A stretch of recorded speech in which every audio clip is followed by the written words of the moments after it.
But parents, can we have a talk for just a quick moment? Your call to raise the next generation is not a side assignment. It's a holy calling, a divine commission.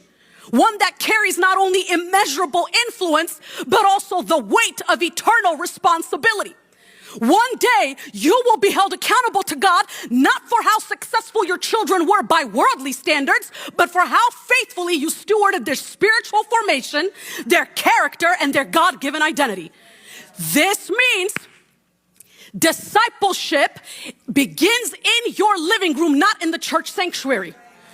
This means that if you desire for your children to grow up in the way of the Lord, then you need to model what walking with the Lord looks like.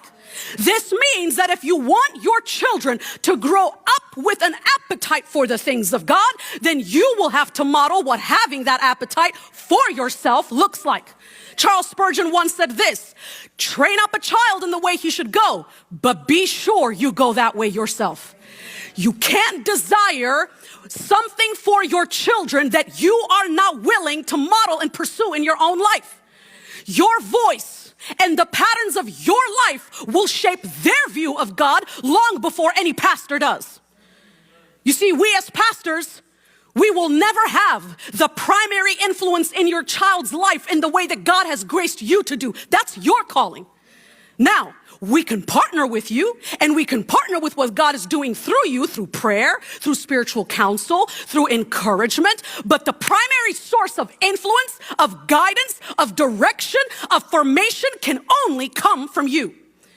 We can't be outsourcing spiritual growth to youth groups, youth camps, and Sunday school classes. We must stop blaming culture and community for what we fail to confront in our own homes. Yes, the world is loud with a lot of nonsense, but that means the home must be louder with truth, with grace, with love, and holy conviction. Hear me out, parents. And I say this with a lot of grace and love. You are not just raising children, as Psalm 127:4 says. You are raising arrows to be launched into the world that desperately needs light. And your home is that bow. Your discipline sharpens them. Your example molds them. Your words and your prayers builds them up. And ultimately, your example will plant seeds that will outlive you.